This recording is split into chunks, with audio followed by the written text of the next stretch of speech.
Welcome back to the channel. Today we've got our NBA predictions for December 26th, and we have got 9 games in the association today, obviously coming off of Christmas. No teams playing back-to-back, obviously, on Christmas and Christmas Eve, or not Christmas Eve, the 26th. So, we don't have to make reads in terms of, oh, this team just played last night.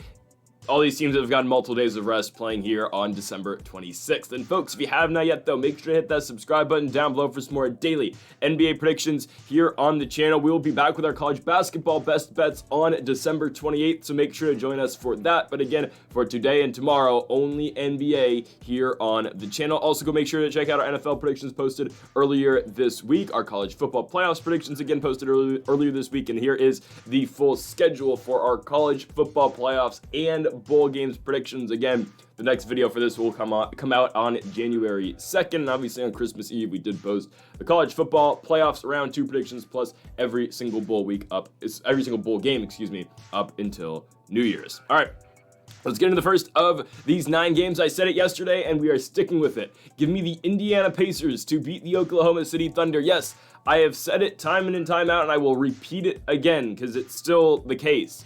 I think Shai Gilgeous-Alexander, Mr. Aura, that's a joke, don't take that seriously. But Shai Gilgeous-Alexander, I think, is the best player right now in the NBA. I think he should win the Most Valuable Player award. He is the best player on the best team right now in the association. He is averaging 30.5 points, and he's got the Thunder at 23-5 without their second best player in Chet Holmgren. All right. And again, in 28 games, I have not picked against the Oklahoma City Thunder this year. We are taking the Indiana Pacers to beat them here at the Gainbridge Fieldhouse in Indianapolis, Indiana. I know what you're thinking. Oh, you're taking a 15-15 team from the Eastern Conference to beat the Thunder? Yes, the game's on the road for OKC. Day after Christmas, and Indiana has just won 4 in a row, including a 3-game winning streak when they went to the West Coast. They played 3 teams in the Pacific Division, obviously in the Western Conference. On the road, they beat the Phoenix Suns. On the road, they beat the Sacramento Kings. On the road, they beat the Golden State Warriors. I was saying for weeks that the Indiana Pacers, for days, that the Indiana Pacers were going to go to the West Coast and they were going to sweep that road trip, and they did exactly that. Indiana is now on a 5-game win streak. They were 10-15. They are now 15-15. They are now 500 on the year, and Indiana is looking to make their push. They are going to go on a run here. This is the start of a huge win streak for the Pacers. I think it continues with the Oklahoma City Thunder, and I think it carries through the Boston Celtics in Boston. Now, I don't know if they win both those games in Boston, but I think they're going to get one. They're going to get either tomorrow in Boston, more likely they get the Sunday game, the Sunday afternoon game against the Celtics. Regardless, I think Indiana is going to start to go on a little bit of a run here. And again, a lot of that you have to look at Pascal Siakam for that. Miles Turner had a huge day for the Pacers, again, hitting that dagger 3 at the end of the game, but Miles Turner with 23 points again against the Golden State Warriors. Pascal Siakam's been great. He's an all-star this season, and Tyrese Halliburton, I think, has played his way back into being an all-star this season as well, averaging 18-9. He's been great for Indiana. He's really turned it up. If you take away those first couple weeks of the season, Tyrese Halliburton is easily averaging 20 and 10. So give me the Pacers to defeat the Oklahoma City Thunder here in this basketball game. It's just a weird spot. Again, Indiana, OKC's on the road in Indiana. The Pacers are playing really good basketball right now, and I feel like again, if the Thunder are going to drop one, it's going to be a game like this. So give me the Indiana Pacers. We like the Pacers at +4.5. We also like them at +155. I'm a big Tyrese Halliburton guy, and I think the Pacers come through. Halliburton rises to the occasion in big games. I think this is exactly as you saw it in the thumbnail with Shai and Tyrese. And again, we are going through it. They give me the +155 dogs. Give me the Indiana Pacers to beat the Oklahoma City Thunder, again, in Indianapolis, Indiana. Let's go on to our next game. We go to the Battle of Florida. I feel like we've seen this game like 3 times already this season. The Orlando Magic are taking on the Miami Heat. Give me the Orlando Magic. Jimmy Butler has already been ruled out of this game. I saw Underdog Sports tweet out that the reason for Jimmy Butler not playing this game is he's sick of Miami. I guess so. Again, Jimmy has already made it clear that he wants to be traded before, I think, was it February 6th? So no Jimmy Butler for this basketball game, and I understand, again, Tyler Hero and Bam Adebayo have been the main 2 guys for Miami all season long. That is completely understandable. They have. But again, just the loss of Jimmy Butler, and just honestly, everything around Jimmy Butler right now does make it tough on the Miami Heat to win basketball games. Until he is gone, I think, again, the Heat are going to struggle again, because there's just all this, all these rumors circulating their team, and it's about a guy who's about to leave.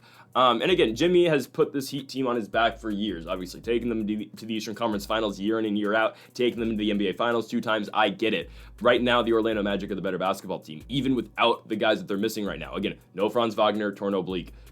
Torn oblique as well to Paolo Banchero. Mo Wagner out for the season, torn ACL. Garrett Harris out right now as well. But guys, they have just players on this Orlando Magic team that just step up. It is crazy. They have so many guys who just rise to the occasion. Let's talk about Trevelin Queen, right? The third-year man, 27 years old, out of New Mexico State. He's averaging 5 points a game, but in that game where the Magic beat the Boston Celtics, Queen puts up 17 points, by far his career high. I mean, guys just step up for this Orlando Magic team, whether it be Jalen Suggs, whether it be Anthony Black or Cole Anthony off the bench. Jonathan Isaac is one of the better bench players in the entire league, and that's why the Magic are so good. It's because of their depth. Hell, again, they are without their two best players and two all-stars, and look at where they're at. I mean, it's crazy. I didn't even know Corey Joseph was still in the NBA. He's on this team, really? I swear I've not seen Corey Joseph all year long. Regardless, the Magic just beat the Heat on the 21st. They beat him by 7 points. It was in Orlando. This game's in Orlando as well. Give me the Orlando Magic to win the Battle of Florida. They will take down the Miami Heat, and I think they will cover the 1.5 points as well. Next up, we move on to Washington, D.C., and our nation's capital. We have got the Washington Wizards taking on the Charlotte Hornets. This is just bad basketball. There's no other way to put it, right? The Washington Wizards are 4-23. The Charlotte Hornets are 7-22. The Wizards just picked up a victory recently, 3 games ago, and it was against these Charlotte Hornets. It's the same exact spot. We're back in Washington, D.C., and I think the Hornets get their get back. Now, Jordan Poole has been playing really good basketball this season, and nobody's talking about it. And he's forced to play really good basketball because he's on such a bad team. Will Jordan Poole be an all-star this year? I think, again, with the way the Eastern Conference is, with a lot of these guys being injured, I could see potentially, again, Poole making the all-star game. The guy's averaging 21-5. I get it, he's playing for the worst team maybe in NBA history, probably not in NBA history, but still, he's playing for one of the worst teams we've seen in a while. But I don't know. I mean, Jordan Poole's playing some really good basketball this season. It's kind of what I expected last year out of Jordan Poole. I expected him to have a season like this. And obviously, again, Kyle Kuzma's injury is forcing this play out of Poole, who I know, again, percentage-wise hasn't been the best, but again, he is putting up numbers. He is taking a lot of shots. I don't know. The Wizards are taking on the Hornets in this game, right? Charlotte's a team that's 7-22. They've been really struggling. At one point in the season, they were 6-9. Now they're 7-22. That's just rough. You know, LaMelo Ball has been good. Obviously coming back from injury. Brandon Miller, good player as well. Those are their 1 and 2s. They're 1 and 2, obviously, on this Charlotte team. I just think, again, I don't trust the Wizards to win back-to-back games against the Hornets. I know they just played, it was it was a week ago about where they played. But I think the Hornets are going to be able to get this one done, guys, because the Wizards are about to sell. Jonas Valanciunas is about to go. I don't think Jordan Poole is going to go, but they're about to trade any somewhat productive player that they have on their team.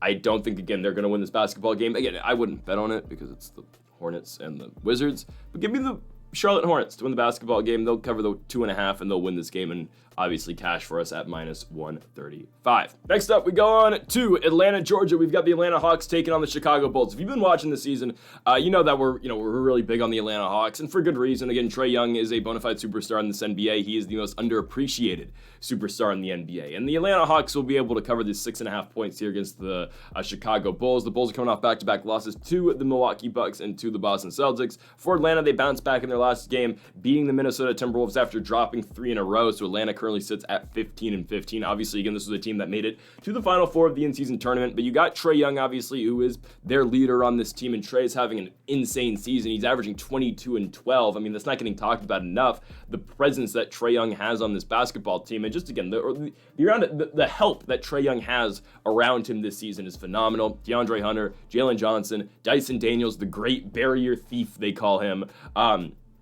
Onyeka, Clint Capella is likely getting moved soon. I know Onyeka is still injured. Actually, is Onyeka back now? He might be back. No, he's still out, I think, for this game. Yeah, no, Onyeka's still out. But still, they still got Clint Capella for the time being. Larry Nance is playing some big, too. It's not ideal for the Hawks, but it'll be enough to beat a team like the Chicago Bulls, another team that is, surrounded by trade rumors, obviously, with guys like Zach LaVine.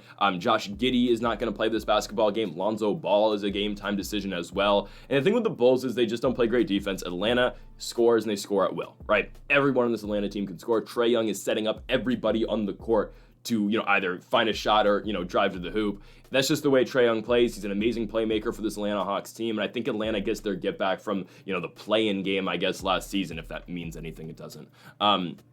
I think the Hawks do pick up the victory here against the Chicago Bulls. I just think they're the better team, obviously, with Trae Young. And the Bulls, again, my problem with them, sure, they can score. Zach LaVine's great, right? Averaging 22 points a game. Vucevic isn't bad, but they just don't play great defense. And Atlanta, again, matchup-wise, matches up really well with Chicago, just because this team's going to run, and the Bulls are going to have to have almost a perfect night to keep up with the Hawks. And I just don't expect that to happen, especially without their point guard in the lineup in Josh Giddey. I think, again, the Hawks are able to get this one done. And I think they're able just to put it on the Bulls throughout the entire game. On top of that, the game is a home game for Atlanta. It's in Georgia. I think the Hawks get it done. Give me Atlanta minus 6.5, and obviously on the money line as well. Next up, we go on to the FedEx Forum. We've got an East versus West game. You've got the Memphis Grizzlies taking on the Toronto Raptors. The Raptors are just bad. They've won one game all year long in the continental United States. Well, just in the United States. They've won, they've got 7 wins. 6 of them are up in Canada, and 1 win is in the United States. And that game is against, who do they beat? It was the Pelicans. Of course it is, because the Pelicans are absolutely horrible.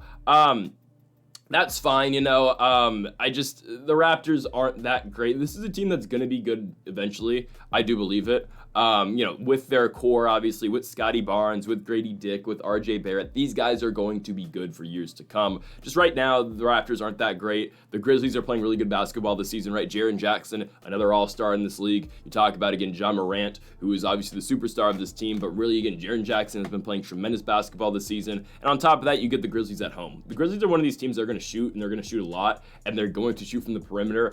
And they should just be able to outpace the Raptors throughout this entire game. Again, there's a reason the spread is sitting at, 12.5, but I do think the Grizzlies are able to get this one done. They are minus 900 on the money line. It is what it is, but they are just the better team compared to the Raptors.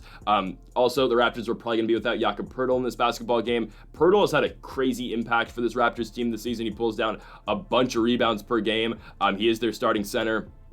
Poeltl being out then forces Kelly Olynyk in the starting lineup, who can score, but not the same defensive threat, again, like Poeltl, not going to be able to bring down all those boards. And then again, especially in a matchup that he's going to see with the Grizzlies with, Jaren Jackson down low, with, the former Purdue Boilermaker and Zach Edey, that's just going to be rough for the Raptors. Give me the Grizzlies to win this basketball game. It's in Memphis, Tennessee as well. The Grizzlies should be able to get it done, and they will cover the 12.5 points as well. Next up, we go on to Milwaukee, Wisconsin. You've got the Milwaukee Bucks taking on the Brooklyn Nets. Milwaukee minus 9.5. I'll take it. I'll bite on the 9.5 here for the Bucks. The Nets have not been the same team since dealing Dennis Schroeder. Cam Thomas is still injured. So again, we've said it before, the Brooklyn Nets, with Schroeder being gone, with Cam Thomas still being injured, it puts all the focus on Cameron Johnson. And there's only so much Cameron Johnson can do for this basketball team. With that being said, the Nets are still screwed, right? And the thing is, again, we'd say it all the time with Brooklyn, but they got rid of Schroeder. Again, I get it. You're going to get rid of now Cam Thomas, and eventually you're going to get rid of Cameron Johnson. What future are the Brooklyn Nets building? I get it. Again, they went into complete rebuild mode after Kyrie, KD, and Harden all left this team, obviously, but what is the plan with the Brooklyn Nets? I don't understand why they're not going to keep Cam Thomas, but until he comes back from injury, at least in the present time and right now, well, I'm not going to rely on the Brooklyn Nets to do anything. At the beginning of the season, if you remember, we would take the Brooklyn Nets as underdogs all the time. We cashed on them going to Phoenix. They won the game outright. They would always cash for us as plus money dogs. Now, I can't rely on the Nets to do anything. They just get outgunned in these games. And for the Bucks, they've played 2 pretty bad teams in back-to-back games, and they've won. Their last game, again, on the road in Chicago, they won the game by 21 points. They get the Nets at home. Giannis, again, is in that MVP race this season. Dame, I don't know if Lillard will be back for this game or not, because he was sick for the Bulls game. That was on Monday. I'd assume Dame will be back in the lineup for this game as well. And the Bucks will be fine. Again, Giannis is averaging 33, 11.5, and 6. It is crazy. Again, the ability for Giannis to get to the line, it might not be the most entertaining, but again, it's very effective, and the Bucks have been very good this season. Again, the supporting cast too has gotten better. Bobby Portis is hitting his shots. Brooke Lopez is hitting that deep 3 he hits all the time. Chris Middleton's back. Gary Trent, Taurean Prince, AJ Green. These guys are all coming together. There's a reason, again, the Bucks started the season at what was their lowest point this year? They were 4-9. They're now 16-12. The Bucks are much better. They are now the 5 seed in the Eastern Conference, and I think Milwaukee gets this one done at home, and they do cover the 9.5 points as well against the Milwaukee Bucks. Next up, we move on to New Orleans, Louisiana, to the Smoothie King Center. We've got the New Orleans Pelicans taking on the Houston Rockets. I don't like either of these teams, I'll be honest with you. Again, I've been calling for this regression out of the Houston Rockets for a very long time. However, their current schedule doesn't really, mean that they can regress. Obviously, again, they just played 3 straight games against the New Orleans Pelicans, the Toronto Raptors, and the Charlotte Hornets. And now they get to play the Pelicans again. I mean, what can I say? Oh, they'll beat the Pelicans. This is not a good team, man. Whoever matches up with the Rockets on the other side of the bracket in the Western Conference, I don't even think the Rockets are in the top 6. But if they are, man, whoever matches up against them, that is easy money. This Rockets team's not good. Şengün's good. Jalen Green's too inconsistent. Fred VanVleet, too inconsistent. Jabari Smith, too inconsistent. Amen Thompson, too inconsistent. Dylan Brooks, too inconsistent. Şengün's their only reliable guy. No, the Rockets are not good. But they'll beat the Pelicans because the Pelicans are absolutely abysmal. Zion Williamson doesn't care about basketball. He's just sitting on the bench laughing. Trey Murphy's their best guy. He's questionable. Game time decision. CJ McCollum's about to get traded. DeJounte Murray just signed or just got here, but who knows? He might get traded any day now too. Brandon Ingram's still hurt. They're still a G League team, and their best player, Trey Murphy, is injured. So, active player. I'm not mentioning Ingram and Williamson, obviously. Yeah, the Rockets are the better team. I'm not going to play it, obviously. I wouldn't suggest you bet any Rockets game for them to cover anything because they might just squeak by. But on paper, they're much better than the Pelicans, and I have one rule. We don't pick the New Orleans Pelicans until their guys are back. But at this rate, their guys might never be back because they might get traded before they come back. So, I don't know, man. Give me the Rockets. They are better than New Orleans, and they should be able to cover the line as well. Give me Houston -8.5. Next up, we go to the Moda Center, where we have the Portland Trailblazers taking on the Utah Jazz. Okay, the Portland Trailblazers, they can join the ban list if they don't win this game. Okay? They will join the ban list if they're not able to beat the Utah Jazz. The last time these two teams played, and the last time I picked the Portland Trailblazers, at home for Portland in Oregon, it was December 6th, and the Portland Trailblazers lost by 42 points to the Utah Jazz. Walker Kessler had a career night, and it was one of the worst basketball games I've ever seen the Trailblazers play, and I went to their game against the Grizzlies this year and saw how horrible they were. So, it was disgusting. That's what I'll say with the Portland Trailblazers Utah Jazz game was. It was disgusting. How does this team beat the Nuggets the other night? I don't know. The Anfernee Simons, game-winning layup. It's okay. Portland, I think, should be able to beat the Jazz. They got disrespected. They got embarrassed the last time these two teams played in the Rose Garden. Don't let it happen again. The Jazz are dealing with their own injuries. Keontae George, John Collins, they'll probably play the game, but still, I like Portland to get it done. This is a very weird team. Both these teams are odd. I don't know. Give me Portland. They're not playing with momentum at all, though. They just lost back-to-back on the road in Texas to the Spurs and to the Mavs. But we'll take the Trailblazers to win and cover the 2.5 points. Don't feel confident, though. Next up, let's go to our final game of the night. Really love this spot for the Detroit Pistons. I like the Pistons as underdogs here. They go on the road to Sacramento, California to take on the Sacramento Kings. The Kings are the most underwhelming team in the NBA. People want to hate on the Lakers. People want to go at, the Nuggets. Hell, the Pacers. No, the most underwhelming team is this team. They play in Sacramento. It's the Kings. Guys, they're 13-17. They went out and got DeMar DeRozan in the offseason. This team's not good. They're horrible. They don't know how to play with DeMar DeRozan. DeRozan, again, is not equipped for this basketball team. Guys, they've lost 4 in a row, all at home. Nuggets, Lakers, Pacers. And now they get Detroit at home, and then, they have to go to Los Angeles to play after this. Guys, the Kings are not making the playoffs this year, and ultimately, I don't even think they're going to make the play-in. This is not a playoff-type team this season. De'Aaron Fox is out of there, man. You can tell. Fox is close to done. Again, I really want De'Aaron Fox in Orlando. I think he'd be great for that Magic team, especially with the injuries that they're dealing with this season. Again, yes, that could hit their depth a little bit, but still, trade some picks and get De'Aaron Fox in Orlando.